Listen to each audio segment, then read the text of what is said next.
Greetings, geeks and nerds. I'm Lazy Universe and White Nudie, and today we're taking a look at an animated adaptation of Charles Dickens' A Christmas Carol. Yeah, pretty weird. We're going to be talking about The Stingiest Man In Town from 1978. Why that is weird is because while this is an animated adaptation of A Christmas Carol, very similar to Mr. Magoo's Christmas Carol that I reviewed a couple years ago, this one is honestly in my opinion. I've watched it more than once, and every time I can't, really say that I enjoy it, because as a fan of Charles Dickens' A Christmas Carol, and a nerd about it too, but there is so much that this special doesn't have involved in it.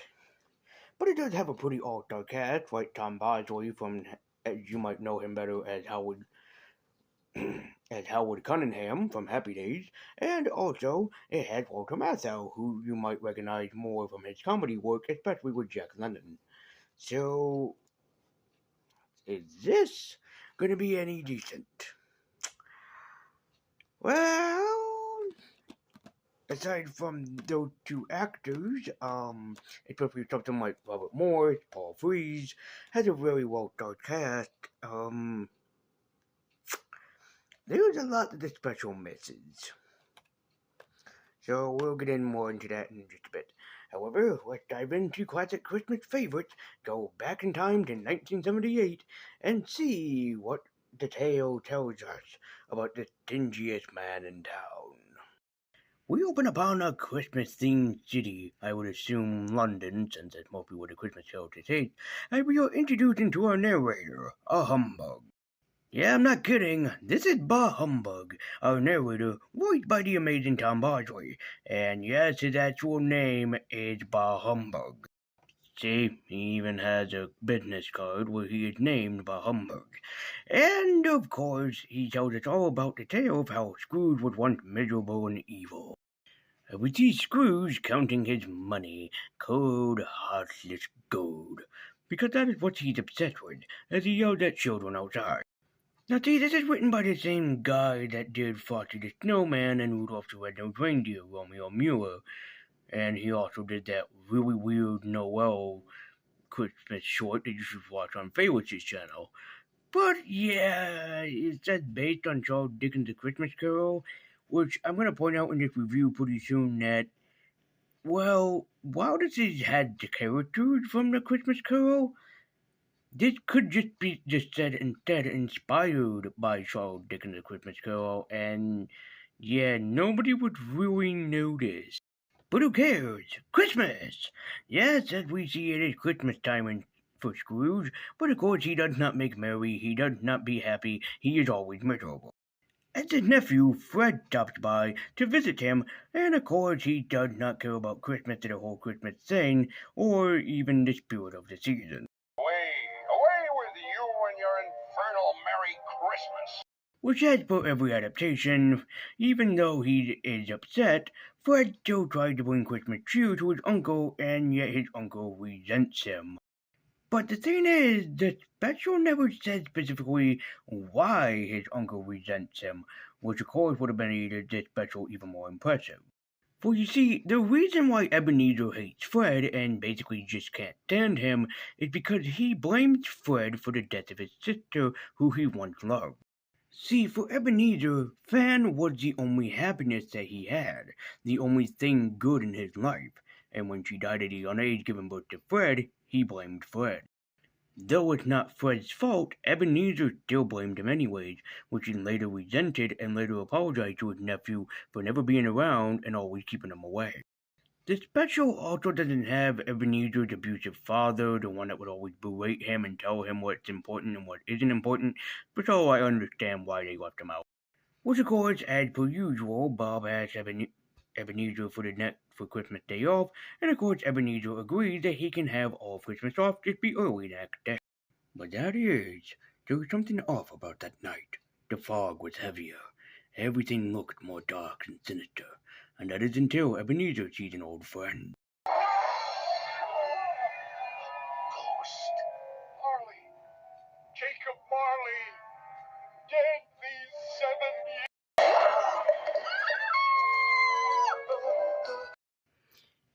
yeah, because this is such a lovely image to end on. So have yourself a Merry Christmas and hope you have nightmares. That is until the knocker turns back to normal and Ebenezer writes it off as if it's nothing. But the humbug has to basically intervene and think that it's nothing as well. And of course, Ebenezer was visited by old Jacob Marley. Marley telling him that he has a chance to save his life if he wants to with the three ghosts. With the ghost of Christmas past coming first, looking kind of unusual for most of the variations, especially since it's mostly a woman, but we'll be able to look over that. As he brings him to the party of the Fezziwigs. Why they skipped over childhood is beyond me when they're able to show him how he could have been happy with his fiancée, Belle. I'm glad that this special was able to keep in Belle because she was a big part of Ebenezer's happiness as well, same as Fan, but then they overlooked her very, very quickly. Because eventually, for Ebenezer, his heart grew cold. Cold because he was obsessed. Obsessed with doing nothing but making money. And then we were quickly introduced to the Ghost of Christmas Present, whose version I like in this one, especially the more Father Christmas or Santa Claus aesthetic. It looks really nice. As the ghost also takes Ebenezer on a acid trip that he wasn't asking for, this was the 70s by the way, and has him shrink down to toy size. We take him to the home of one Bob Cratchit and his possessed, demented family. Why do they all look like this? I have no idea. Also, for some insanely weird reason, they also involve the birth of Jesus Christ. Now, hey, look, I get it. I'm a Christian. I know that Christmas is all about the birth of Jesus, but it feels unnecessary even in a Christmas Carol adaptation.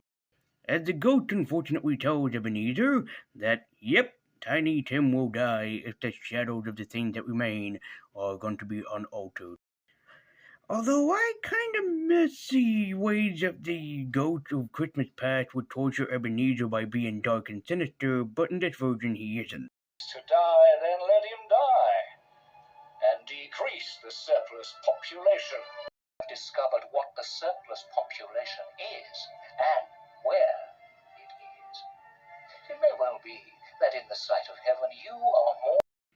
Also, what's missing from this special is the fact that he would take Ebenezer to the slums so we can show him definitely what the surplus population looks like. We also don't get to see Ignorant and Want, and I get the reason why they left out the kind of creepy figures, especially for children, but yeah, I don't get it. Which of course he is met by the ghost of Christmas yet to come, who takes him on a short little adventure because this special is almost over, and yeah.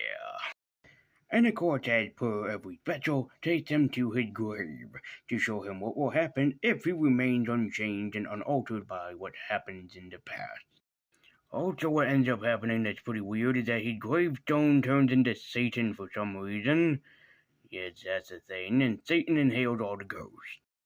Which, before Ebenezer notices, it becomes Christmas morning. But he has to be sure that it's not still a dream and that it is actually Christmas morning. Day is it? It's Christmas Day in the morning, sir. Christmas! Then I didn't miss it! Go on, who'd miss? As Ebenezer notices, he has what to do. He has to honor the spirits and honor Christmas in his heart. And of course, the first thing that he's going to do is make sure Bob has a Merry Christmas. Dropping off a turkey, bigger than Tiny Tim, and of course a bunch of presents for kids to basically play with. And everybody sings one last song. But of course, as per every adaptation, he berates Cratchit for being late to work, but of course makes it up to him for all the more reasons by helping him out and also his family. As Ebenezer is a changed man, as he helps out people, give people everything that he can, and helps them in every shape and form in any way that he truly can. And so the special ends with Tiny Tim saying God bless us everyone, and the song also ends on a Christmas party with Ebenezer, the Cratchit, and of course his nephew Fred. And so that was the Stingiest Man in Town, and it's not the worst that I have seen, but it's definitely not that great either. Aside from the terrific voice cast and the beautiful animation, it's nothing to write home about. This is probably the least Christmas adaptation that's animated wise, or Christmas Carol adaptation, I mean, animated wise. Like, way back when I reviewed Mr. Magoo's Christmas Carol, there was a lot that they added in. Little Easter eggs, sure, but it was a lot that they added in there. With this one, there was a lot that they missed out on. Scrooge's basically miserable childhood, his abusive father, which, of course, for a children's special probably would not be good to have as abusive father. But they missed out on Fan. They never explained why Ebenezer hated his nephew. There was just so much that they missed out on. They missed out on Mr. Sands and Mr. Jeffers, and even they kind of missed out on why Fezziwig should matter to Scrooge, because Scrooge takes to heart the message of Mr. Fezziwig, that you should always, respect and honor this beautiful time of year, and no matter how much money that you have to spend, at least what makes it worth it is the smile on everybody's faces. And yet, there is nothing. This should just be inspired by A Christmas Carol by Charles Dickens, and nobody would even notice the difference. But because there was also another film that was based upon A Christmas Carol called The Stingiest Man In Town from either the 30s or 40s, yeah, that's the reason why they slapped it on there and went, good enough. But for the time being, would I recommend from classic Christmas favorite, The Stingiest Man In Town? Sort of. See, it's not the worst special in the world. I have seen way fucking worse Christmas specials. And I have seen a lot worse Christmas Carol adaptations, but as far as this one goes, it doesn't even compare to Mr. Magoo's Christmas Carol. I mean, hell, it doesn't even compare to the George C. Scott version or even Muppet's Christmas Carol. This is probably one of the least special, pun intended, Christmas specials that was out there. But I do have to say that if you're a Rankin Bass fan and if you just want to watch something different for this Christmas season, then please do check out The Stingiest Man in Town from 1978. It's not the greatest adaptation in the world, but for a fun little, especially how it mostly uses horror Christmas special, this is probably the best one to use. So I would say that if you want something special for the kids or for yourself, especially if you're a horror fan, then please do check out The Stingiest Man in Town. You might be surprised on what you find deep inside and hidden in this animated masterpiece.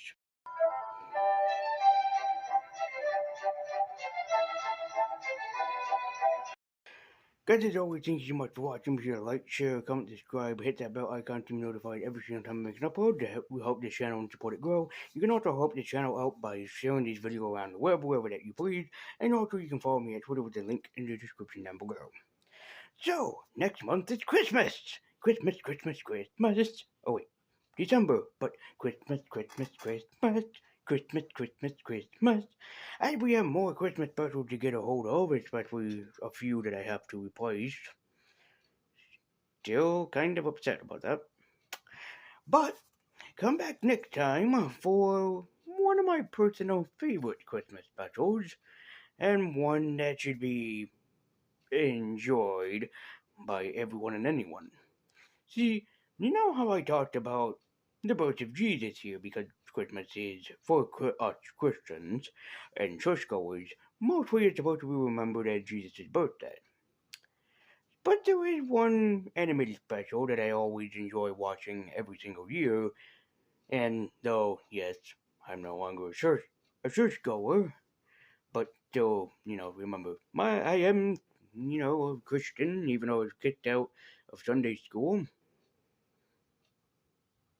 And that's what happened, by the way. Come back next time, and we're going to take a look at one of my personal favorite Christmas specials, but I will snark on it out of love. Come back next time we can see the birth of Jesus, just like we did with Nestor the Lonely Donkey, but this time in a different version. So come back next time, as we're going to check out the tale of the little drummer boy.